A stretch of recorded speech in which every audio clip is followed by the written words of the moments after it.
Hello and welcome to the DrivingMaul show here on New Zealand Sports Radio.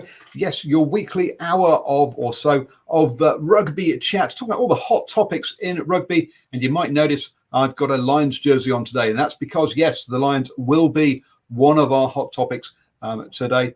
But before we go through and give you a quick rundown of what we're going to talk about, I'll introduce you to my guest. Yeah, I've got Bauer back again. How are you doing, sir? Very well, thank you to all our listeners. I hope you had a very Merry Christmas, smashing New Year, and a shout out, thank you for tuning in, listening, watching, and chewing on the fat with what we discuss on a weekly basis. Yeah, hot topic. Speaking of hot, it's pretty hot in my little studio here, about 32 degrees. So if you start seeing me dripping with sweat, just ignore it. Yes, if he passes out, then we'll just remove his screen from the screen. Don't worry, folks. Yes, the whole kind of host or guest welfare is not high on the agenda here at New Zealand Sport Radio. Kind of like Concussion, ACC. So yes, all good.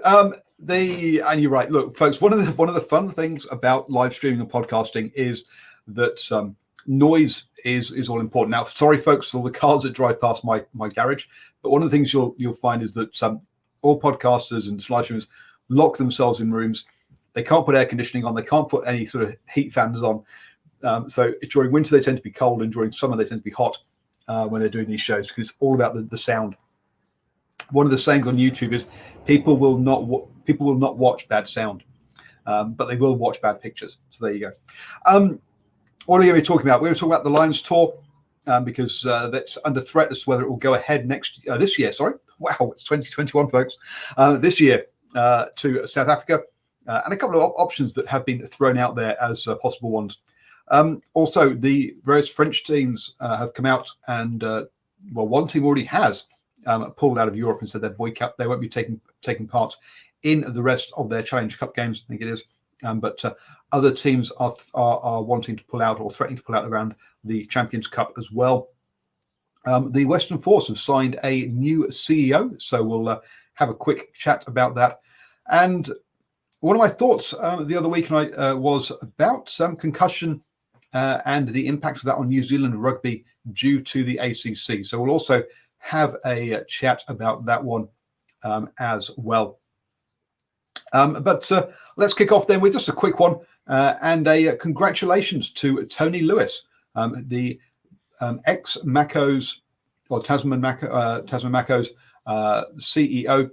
He now has a new role as the CEO of the Western Force. So congratulations, Tony. He's been good enough to come on the show or come on the channel a couple of times. And so we'll be, and I do have a recorded video with him reviewing it 2020 that I have to publish. So I'll try and get that published ASAP. So sorry about that one.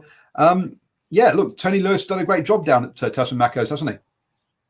He has, and lots of experience and lots of, I think, the right type of attitude.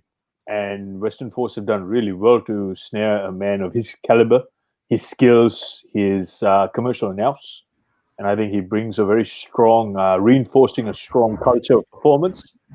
And I think, Western Force, they should be very excited about this. And also it goes to show that, they're being very proactive and being progressive and hiring someone of the magnitude of Tony, especially during, this period where pandemic is sort of taken over most people's lives. So well done, and congratulations to both Tony and the Western Force.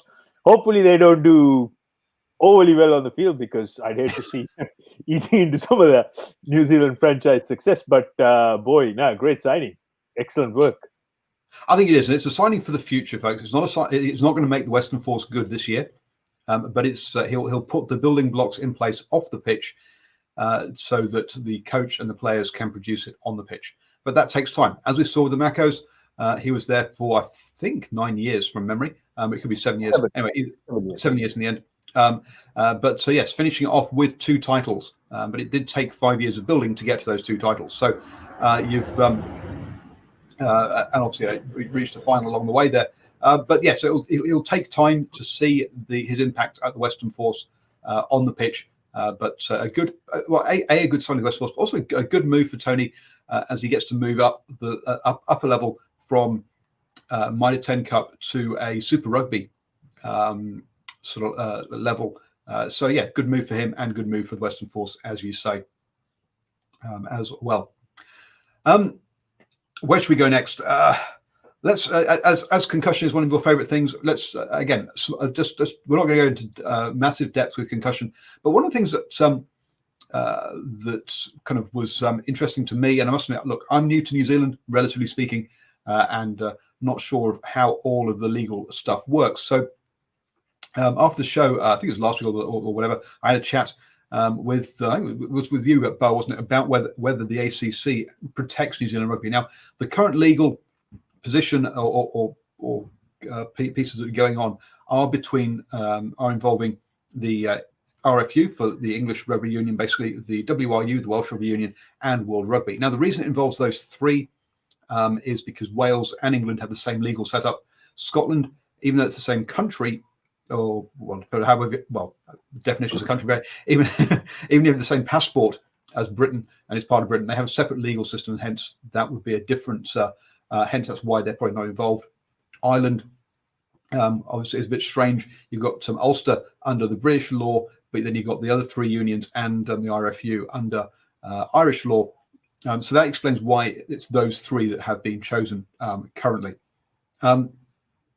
But one of the things that I think I wondered about was, does the ACC actually protect the New Zealand Rugby Union from being sued here in New Zealand by players? Yeah, that's certainly one way of looking at it, because by and large, if you look at the ACC Act, which was, I think, back in 2001, it's what you call a no-fault system. So it's predominantly kind of like the Employment Relations Act we have here in New Zealand. Now guys, ladies and gentlemen, I am not a lawyer. I am just telling you simple layman stuff, which I have researched over the years. So because of this whole no fault system, bringing a claim against a sporting body or employer or whatever industry is pretty much non-existent. That is the understanding I have of the ACC Act. So to a large degree, that is the case. And without saying too much, because I'm currently with my involvement with Safe Tackle Framework, I am in discussions with the ACC, who talk to New Zealand Rugby, and they come up with the rugby safety program. So, for example, every season, all coaches and referees must undergo what they call ACC Rugby Smart program. So if you don't sit that particular course, you're ineligible to coach as a registered participant, i.e. coach or referee to do with community rugby here in New Zealand. So without sounding too abrasive about it, yeah, there's certainly a feeling of that get out of jail clause in there. But I think it's really up to all parties involved in this, because one thing I see, especially at high performance level, is that players are coached to go into a tackle quite high. And that's actually one of the main reasons we're seeing a lot of these concussions. No, absolutely. And so, but yeah, it's an interesting point that perhaps New Zealand Rugby have perhaps one of the safest, might be the last union standing financially, as all the others get sued and have to make big payouts for concussion. But yeah, New Zealand Rugby is in a fortunate position due to local law or national law that they're probably safe on the whole, even though there are some situations where when they've got players when they've had players and looking after them overseas, they may be under a different jurisdiction. We'll have to wait for that to pan out. There was a really interesting podcast by Blood and Mud Rugby looking at where they talked to a guy who is a lawyer about the legal side of it all. So I do encourage you to go and listen to their one for that. There are no class action suits here in New Zealand, unlike what is going to happen in England with some of these ex-players. Well, Well, he goes through and explains all that. That actually, class action suits are only in the US.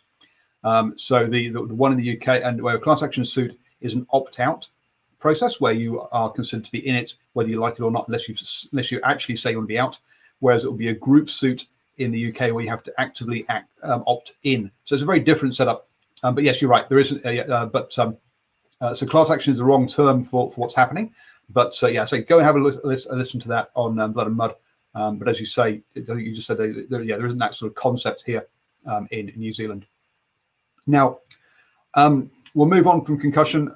Although I do have to question: does Stephen Harris have concussion? Looking at the hat he's wearing. How are you doing, sir? Very good, thank you, guys, and a happy New Year as well, guys. So I'll just start the new year fresh with a new look. Stephen Harris, very, very stylistic, quite the fashionista. I love your hat, mate. Yeah. And if you read the initials up top, TDM, the DrivingMaul. Oh, we couldn't quite see that, but fantastic. Thank you for pointing that out. Oh, there we go. TDM, the DrivingMaul on as Mr. Harris has got his own little kind of it's more a pie hat than a bucket hat, but I think. But yes, there we go. So for those of you who are listening to the podcast, you can get a view of Stephen's hat by checking out the video on Facebook, YouTube, or Twitter.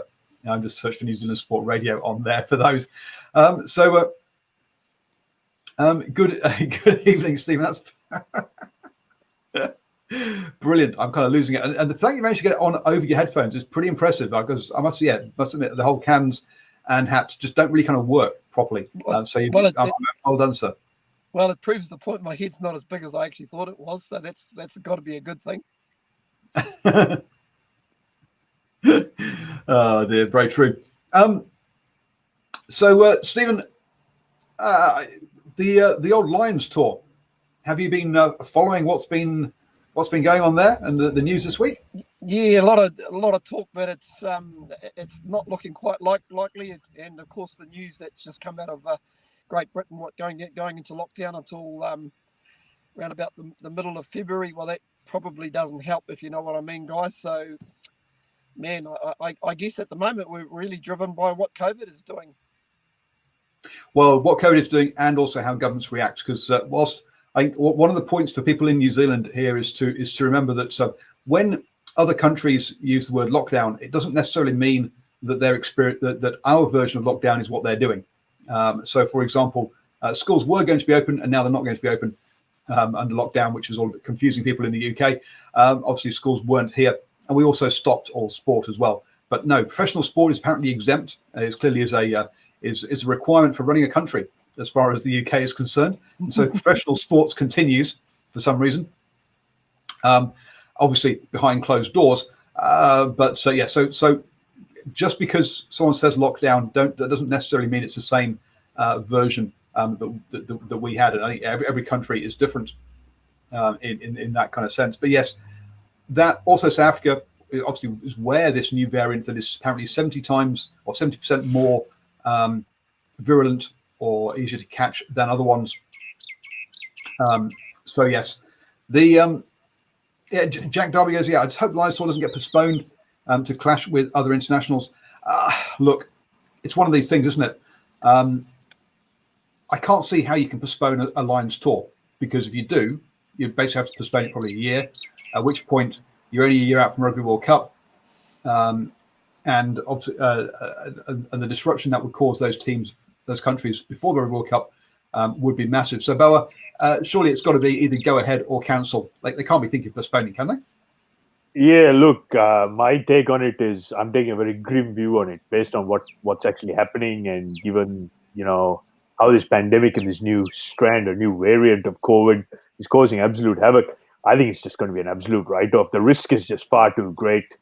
For example, the English cricket team, they're on tour in the subcontinent at the moment, and they've had a couple of players test positive, and that's now jeopardizing the whole tour. So, given the numbers of the traveling tour party with the Lions, all it's going to take is one positive test, and that's just going to throw the whole thing. So, I mean, really, is the risk worth taking, because all that planning and all the commercial aspects of it, and of course the public safety. And I think rugby also needs to be responsible. When so many other industries are making the sacrifice. So I think the way I see this tour, it's a write-off. Rugby being responsible, seriously, sir. Just having seen how they crammed in, or how the RFU or the Gallagher Premiership have crammed in as many games as they could, playing three games a week. That's clearly not responsible. So no, it's to me. I think that that what they're going to be doing is that from the rugby point of view, they're going to be looking at making this tour go ahead, come what may.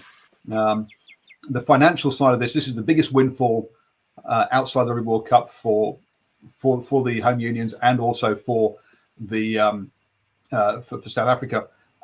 That I think every effort will be made to try and make this go ahead.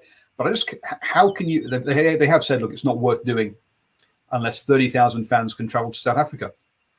Under the current situation, how that can happen, unless they manage to go out and buy 30,000 vaccinations for people, and that actually as part of your Lions tour package, you get vaccinated. I really can't see how this is going to go ahead. Yeah, Paul, you stole my thunder.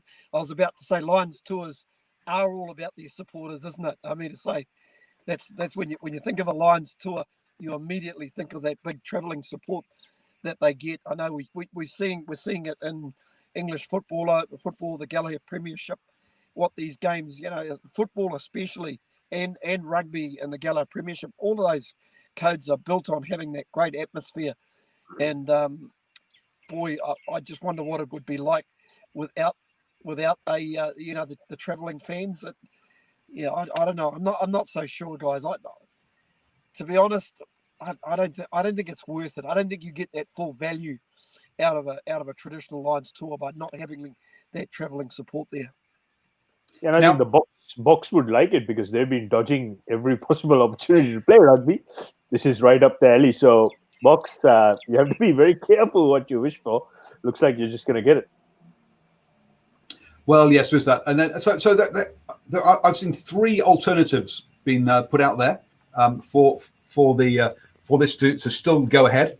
One of them is for South Africa to tour the UK instead, and actually the Box go to the UK, play against Leinster, Exeter Chiefs, etc., and then play three test matches against the British and Irish Lions. Also, perhaps play British and Irish Lions play a game against Japan, so that the Springboks also play a game against Japan in Brighton. I can't think why that location was chosen in the suggestion. But what do you think about that? About the kind of reverse tour instead, guys? I saw this suggestion. I think it was Alex Payne, the former news anchor for Sky News. I thought it was quite interesting. And the itinerary he had set out was to avoid the clashes with the Gallagher Premiership as well. So, I mean, it's great to see people are being proactive and being creative and thinking outside the box. But again, we're dealing with rugby administrators, and also there's a lot of traditional thinking here.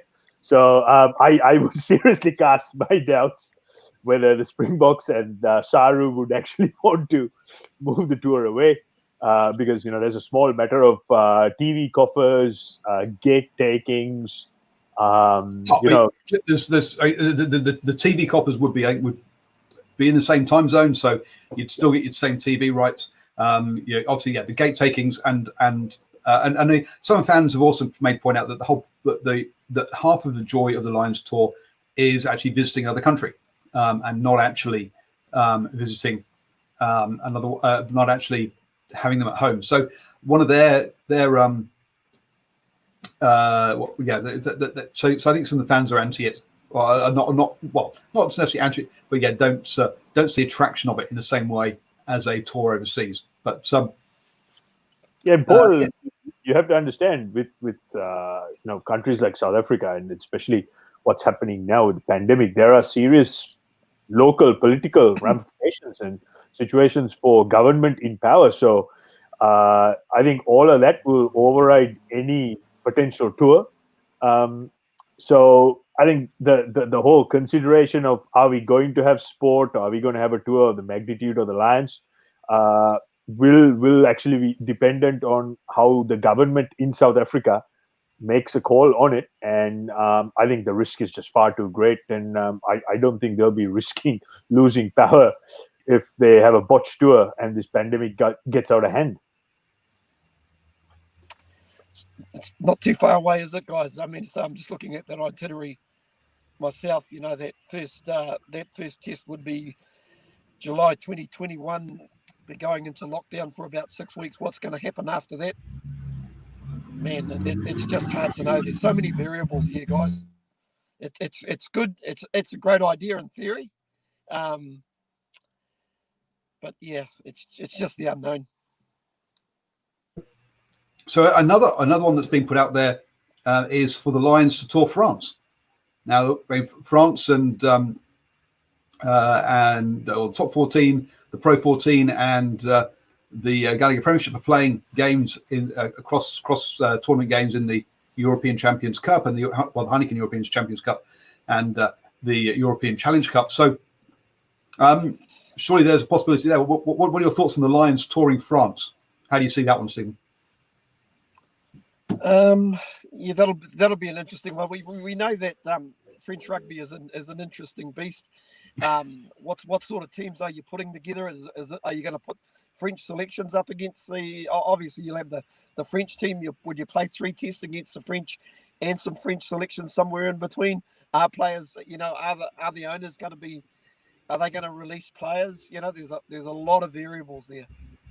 There is, but I think there's also an awful lot of money here involved. So I think the French club sides could be. I mean, imagine the Lions having a warm-up game against Racing 92 with Sanchez being the fly half there, or down in or against, say, Toulouse or La Rochelle, where Aaron Coon was at La Rochelle recently, wasn't he? I can't remember who's quite there at the moment, but look, that would.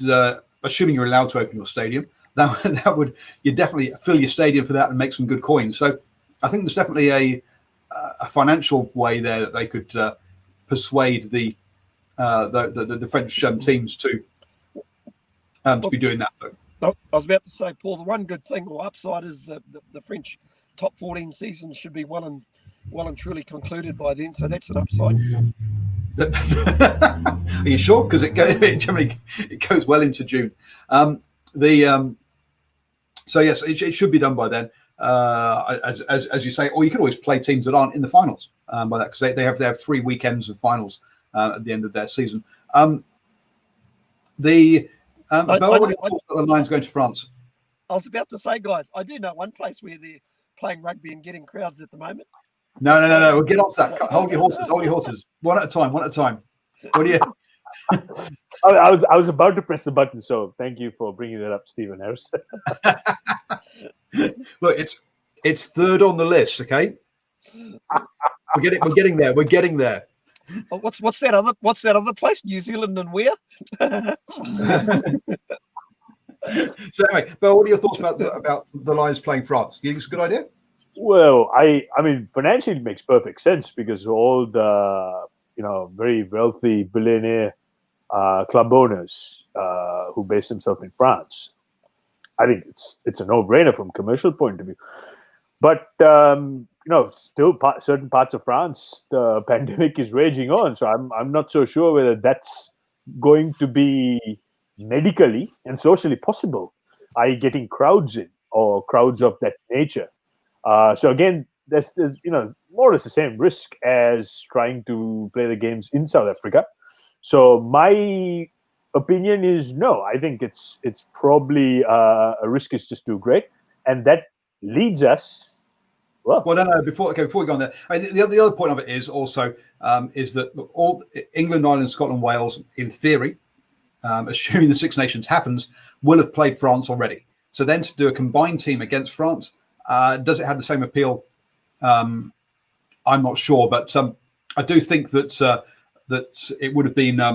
It is an interesting idea, touring France, definitely.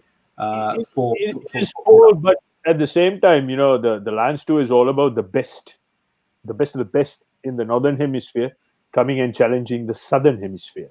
So I think let's not lose sight of that. And the whole idea of Lions going to France is not probably going to have the same impact as coming to either play the Boks, the All Blacks, or the Wallabies.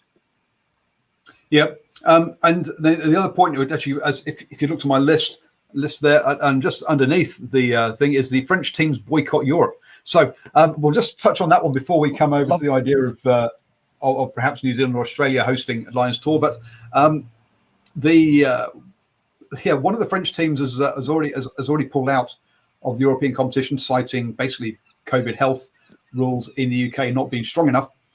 The difference basically is that in the UK, they're COVID testing 5 days before games, whereas in France, doing it 3 days before games.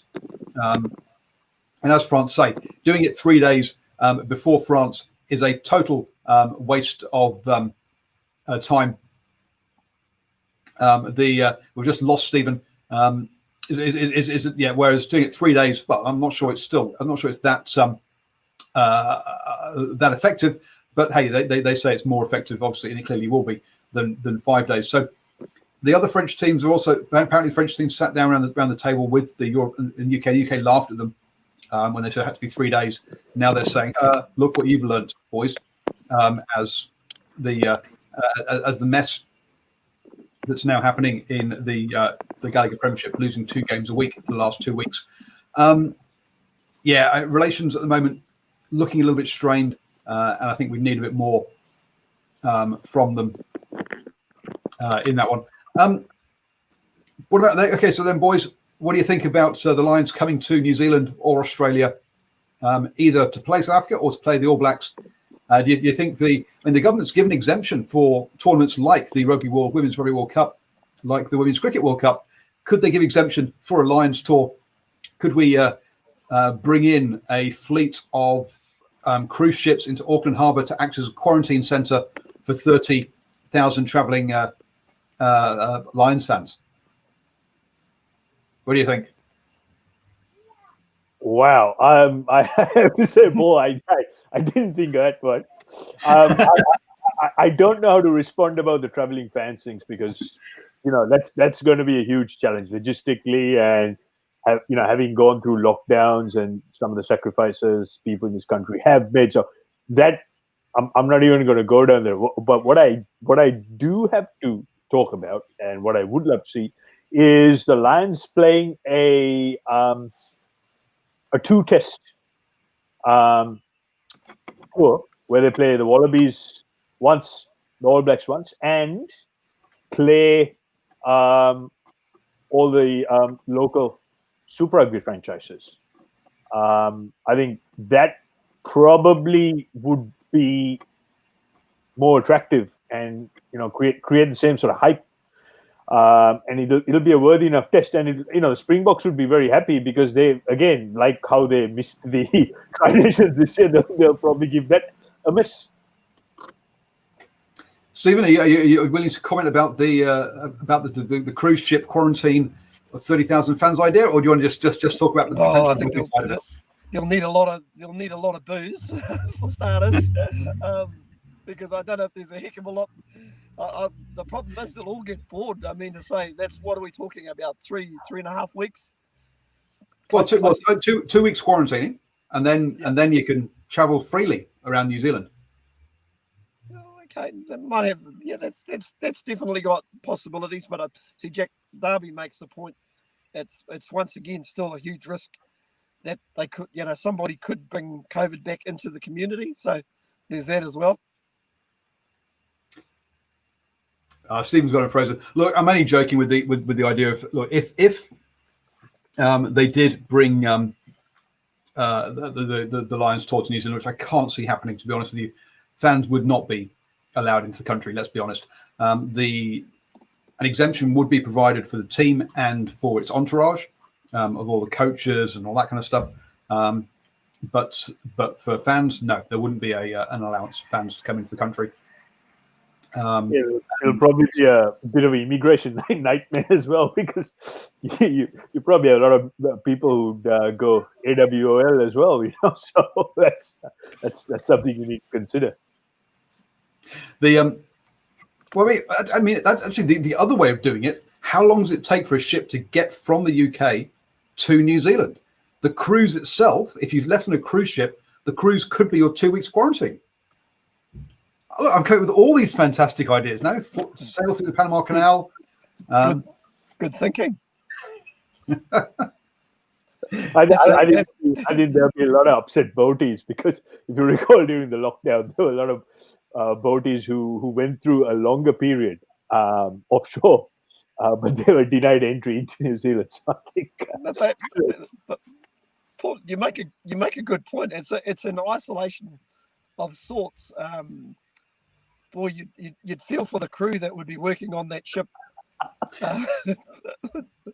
with that many line supporters. Oh boy, the mind boggles. But look, we've got all these cruise ships around the world that can't be being used much at the moment. Here's a use for them. But to me, it's a no-brainer. It's a brilliant idea. I mean, I'll be honest. So there's a whole bunch of cruise ships have been complaining that they can't come to New Zealand for a while. It's like, look, you can do, but you have to stay here basically and not sail anywhere else. And I'm thinking, you know what?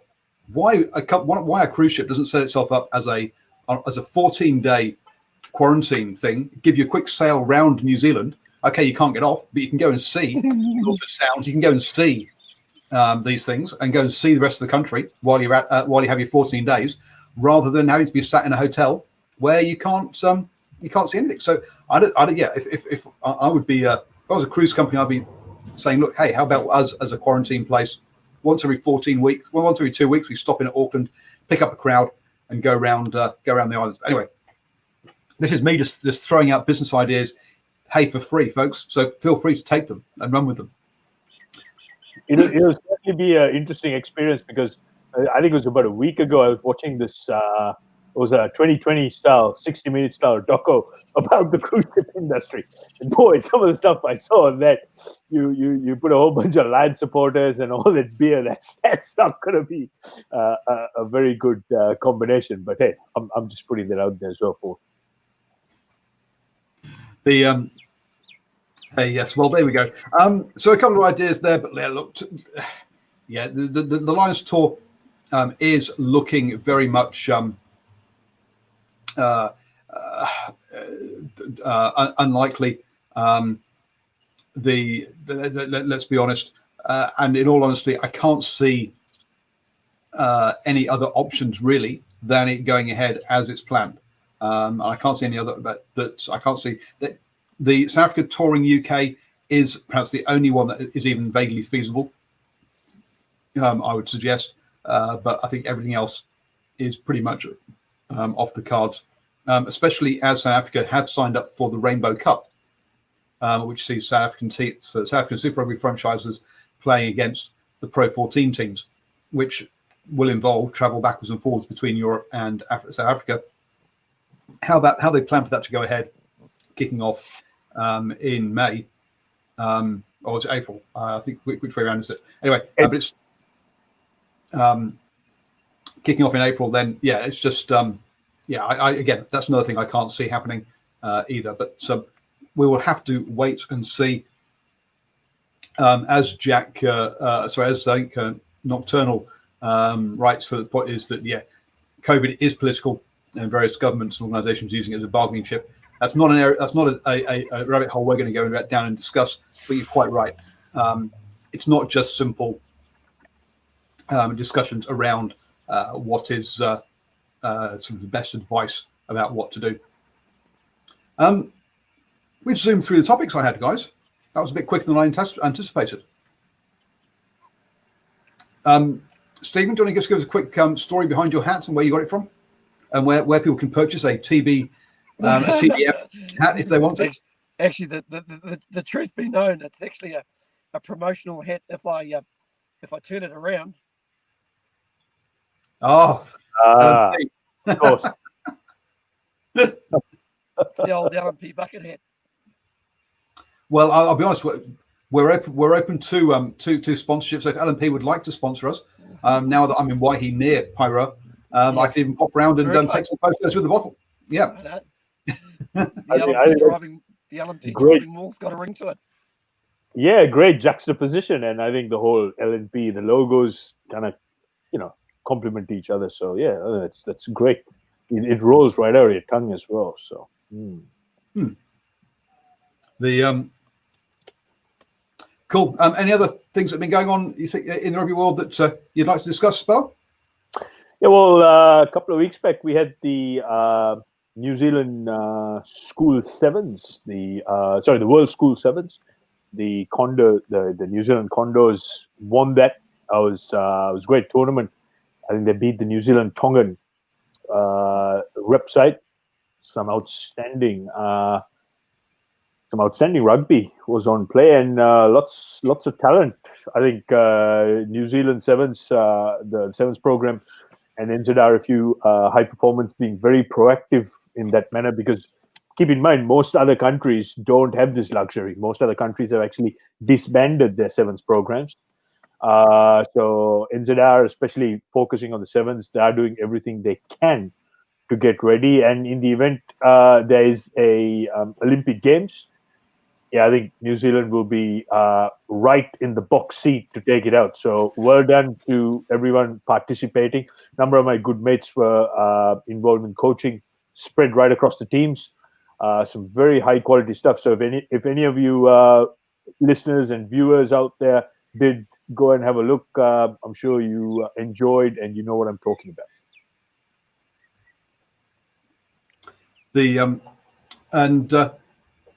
Talking as I've been having a quick chat about sponsorship in the live chat there, I should also point out, folks, that you can support New Zealand Sports Radio by heading over to patreon.com/NZ Sport Radio, or head over to nzsportradio.com, and you can support the channel through that. Stephen, looks like you've been searching and tapping away on some stuff. What have you come across? Yeah, I just quite an interesting one. A story that I just saw on stuff was just about the Mitre 10 Cup, 10 years on from the Mitre 10 Cup competition split. Basically, this article that was written by a gentleman by the name of Aaron Goyley, who wrote this article probably about a week or so back. It just really outlines a little bit in and around the tournament, how it's being played. Maybe if we should have one competition proper, because in his opinion, if you looked at this competition, he actually thought the best team in the competition, and that was based on points, was probably Hawke's Bay. So yeah, it's an interesting one to get your teeth into, maybe a little bit later down the track. But I just want to, after 10 years of this competition, I just want to get Boa's thoughts on it, and what you actually think about this competition and where it should be going, Boa. Well, as I've always maintained, I'm a huge fan of trying to simplify the competition, taking it to the community, moving away from these larger venues and making it more community friendly, more family friendly, and getting more players from within the catchment area playing the game, representing the province. So sadly, we are not seeing that, because professionalization of the sport and professionalization of the game is starting to see that players get imported out of other provinces. What is the term they use? Draft picks. So I'd really like to see the NPC or the Mitre 10 become more a semi-professional version of the sport. But somehow I don't think NZR want that. Primarily because there are large commercial concerns, and running a Mitre 10 campaign takes a lot of resource. It takes a lot of money. But I'd like to see some of these games actually taken to smaller venues where there's more community access. And also, if those venues are, obviously they'll name it well ahead in the fixture card. I'd love to see more local club representation in the team, so that will then bring some of the local fans. I actually like the idea about taking the game to smaller venues. There's an interesting stat that came out of this article. In 10 years, there's been 280 crossover games, and championship teams have won 82 of those games. So it works out to just under 30% of those games have actually been won by championship teams. But I suppose we've also got to remember there are probably times where the premiership teams probably haven't had their All Blacks available. So there's probably a few little anomalies on the way. Also, you have got some championship over the years. You've had championship teams that have had a good number of Super Rugby players without sort of losing All Blacks losing fringe All Blacks to greater All Black squads, etc., etc. So teams like Hawke's Bay have done relatively well.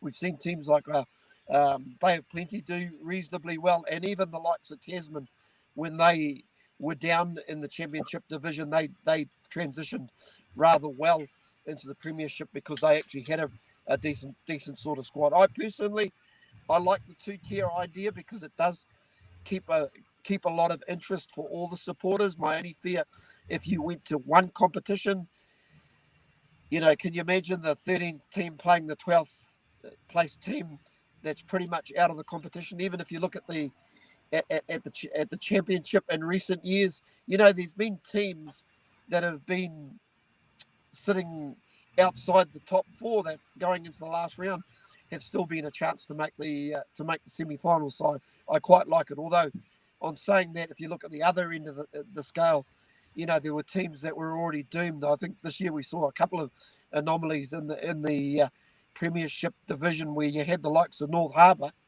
on the basis of a loss on the very last day, or loss or win, saw them in the semi-finals, and a loss saw them drop down to the championship. So it was it was a really good competition, but sometimes results like that are few and far between.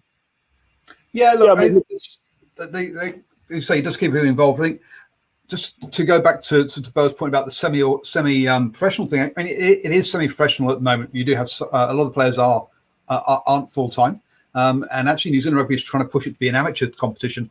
They want it to downgrade it. I think the provinces are pushing back, saying no, they don't want that. They want to keep it as it is now. So I think New Zealand Rugby is starting to see it as an expense that they can't really afford. And I think we're going to see more push from them to make it more amateur.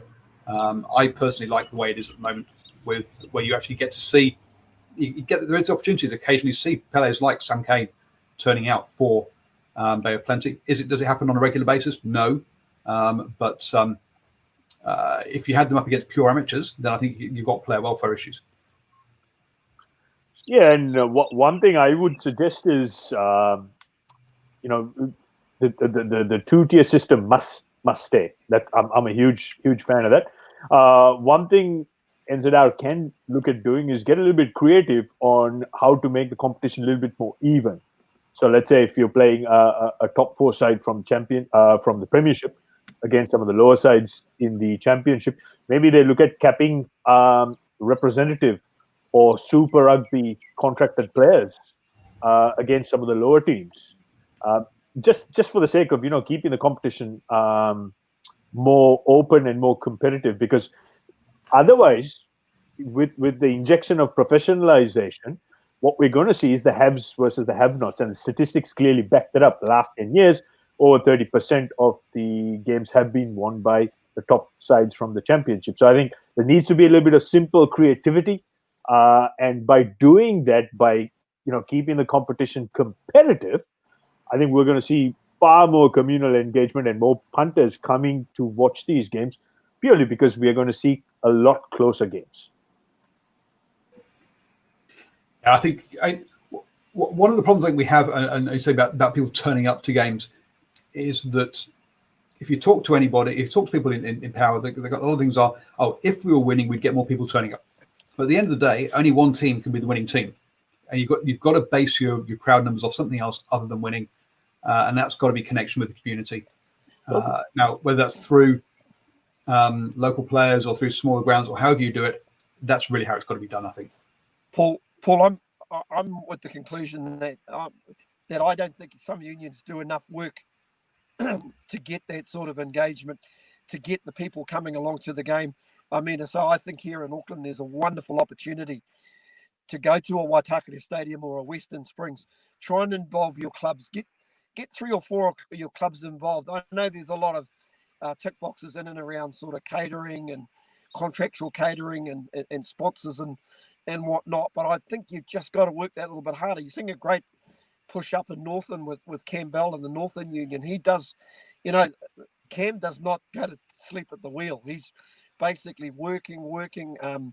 The Northern Union have just signed an agreement with North Tech, which is a facility, education facility up in Whangarei, which means they can ensure that a lot of promising players can get education up north. And I just think some of the unions have just got to try that little bit harder to get that engagement. My issue, if the game goes amateur, boy, you've just opened the back door to the burglar, which is the NRL, and basically said, man, guys, go in and help yourself, because all your promising young rugby players will be playing over in the NRL. Am I missing something here in New Zealand Rugby Union? If you want to go the amateur way, that's the door you're opening, or leaving open. Beg your pardon. Yeah, and it's a problem that I remember listening to an interview with Launape, who said, yeah, I mean, he was a rugby player, then got an opportunity to be coming out of school. He could either go professional and play with the Warriors, or he could get basically an academy contract, or essentially stay amateur, not really getting paid, and play rugby union. It was a no-brainer. Off he goes to the NRL because he's getting paid.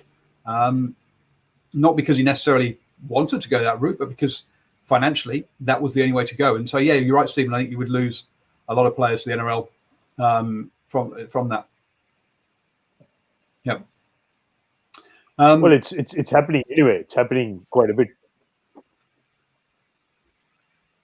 In the live chat, some discussion there about saying, yeah, play more provincial rugby and less internationals. Yeah, that's not the way New Zealand rugby is going. They're looking at 15 games this year, up from the normal 14, which is more than the average 11 that the Northern Hemisphere teams play already. So no, the All Blacks are looking at pushing to have as many test matches as they can fit it, or the New Zealand rugby is anyway. So yeah, that's a total non-starter there, I'm afraid. I like the 2-tier system. You've got to look at how teams like Southland have gone for, and Northland for that matter, have both gone on 2-year losing streaks in the championship. You just make that worse, putting them in a complete competition. I think, I don't think having one competition is the right way to go, but there does need to be more work done on educating the public as to what the structure is. I think that's where the problem lies. Yep. Really. I know that. I know, to give you an example, the Blues are working really hard with the 3 unions. I know Brad Tahara, who's the high performance manager for Northern Rugby Union. He's also going to be a conduit to the Blues as well, in the same way that Daniel Bowden is for Auckland, which is just music to my ears, because it means they can basically, these guys who in the HP can look at the cattle which they've got and farm them out to a North Harbour or a Northland, so they actually stay in the franchise, stay in those 3 unions together. It's music to my ears. It's taken so long to happen. This is the sort of stuff that should have really happened when this union first came to be. I mean, to say the number of players, and Boa will agree with me, that that have been lost or not seen in Auckland ended up playing for the Chiefs, the Highlanders, Hurricanes, etc., etc. Well, now here's an opportunity to have a young, promising player and say, hey, listen, I'll use an example. Somebody like Hamden Tuipulotu, younger brother of Patrick, outstanding talent, but Auckland's got, as we know, they've got some pretty useful props at the moment, and I'd say probably Auckland in their pecking order, they'll probably see him as a starting prop maybe in about 2023. Tell you what, why not give him a couple of years running around for Northland? just to further improve his game, on the proviso, when he's the finished article, we Auckland get him back playing for Auckland. Does that make a bit of sense, guys? Yeah, totally. I think with the Super Rugby franchises, it's the Blues example is a very good one, and I think it's a very proactive start, even though it's a bit later in the play. That the Blues are in regular conversations with the Northland counties, Manukau, and Auckland high performance managers, and they in turn then talk to the directors of rugby with the local clubs, and that's the area that is the model which needs to be mirrored right around the country with all the 5 Super Rugby franchises. But because the more that happens, it's you're going to get access to players who you never knew existed, and the talent identifications gets intensified. And of course, the coaches, administrators, players, and also the fans, they understand that there is this program, and the chances of these players or the talent staying within that catchment area just multiplies, tenfold. One of the biggest problems over the last 2 to 3 years, with my involvement in club rugby, is most of some of these very talented players, first given instance, they leave the province because there are a lot of talent scouting, obviously, from provinces outside, and the financial lures. And we've got to say that some unions are more cash strapped than others, and there is definitely financial laws available at some unions that aren't others. That some unions are poorer and need to do some better work really on their finances, to be blunt. Absolutely. Yeah, Paul, I think we can see it.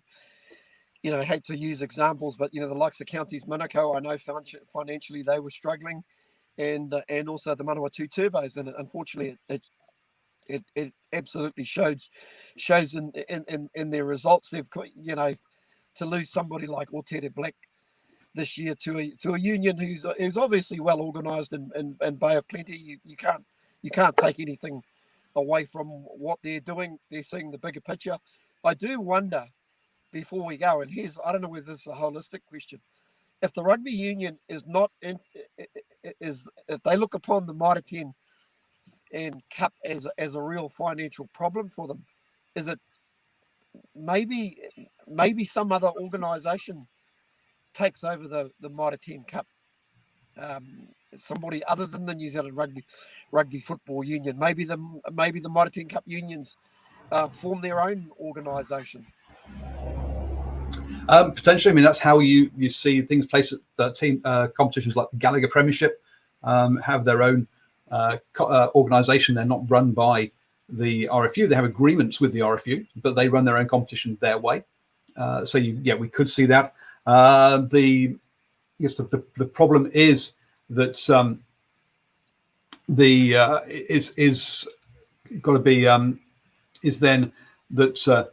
how much of how much money would they get from the New Zealand Rugby? And obviously, that currently they provide money to the provinces. They pay the wages of the Super Rugby players. So would they get released for free to these sort of things? So those pieces would have to be agreed. And you could say, look, that actually the provinces could demand money from the New Zealand Rugby for developing these players for them, which is basically how the Gallagher Premiership kind of works. So we'll have to wait and see. Maybe it is time for the provinces to have control of this, because it's clearly not a primary concern or a primary focus for New Zealand Rugby to promote Mitre 10 Cup or the Farrell Palmer Cup for that matter. Maybe it is time for someone like Tony, the more progressive CEOs, people like Tony Lewis, who has left now the Tasman, or Mike Rogers at Bay of Plenty, who we've talked about, giving those guys more control of the competition, saying, hey guys, look, you've turned your provinces around. What could you do with the actual national competition? That would be interesting to see. Well, I think private equity and professional event managers and promoters. I'll give you a really good example. The NRL Nines, the Auckland Nines, and also the Gold Coast Tens, which was the preview a couple of seasons ago to the Super Rugby, was handled and promoted by Duco Events. Now, Duco Events are the current promoter of Joseph Parker. And, they had a very successful run in it because that's what they do. They are professionals at putting together events. So maybe that's an avenue. Now, of course, that was just a weekend of rugby, a festival of rugby. How feasible and how practical it is for a ongoing season, that remains to be seen. But again, looking at options, outside the traditional box, will probably give some interesting answers. Yeah, I mean, one of the things to keep an eye on is the World Tens series that's being put together. I'm not sure I've got the right name. They had their first tournament in the Caribbean. That from what I've heard, all the players enjoyed being part of.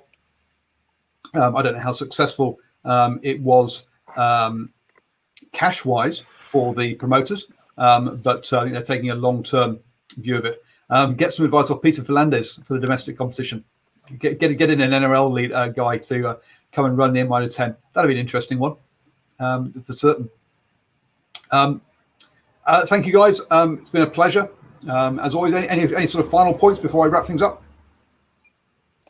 No, not at all, Paul. I hope everybody survived this festive season and came out the other side all good. And with what's happening around the world with regards to COVID, boy, it just makes you so thankful where we are at the moment, and even more so, Paul. We still get to talk about the game we love the most, and man, that Super Rugby season. What are we talking here? We're only talking about 8 weeks away, aren't we? Yep. Well, 7 weeks from the Super Rugby AU or Super Rugby Gold, and 8 weeks from Super Rugby Aotearoa. So yes, it's not that far away. Excuse that noise in the background. This is West Auckland, where somebody thinks it's a good idea to have their speakers on the outside of a car as opposed to inside. I mean, it's cultural, Stephen. Gents, one incident. This one's for the viewers. I don't know if any gentlemen watched any of the Gallagher Premiership from last week. I think it was Gloucester and Sale Sharks. Very interesting game. Yes.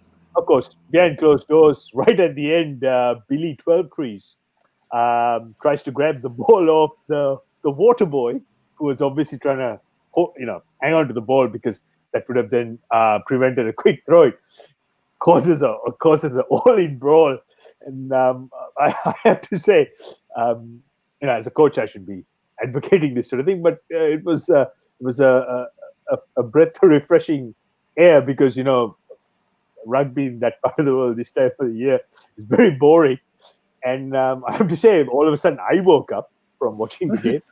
And I started paying attention, and unfortunately, it was the 80th minute.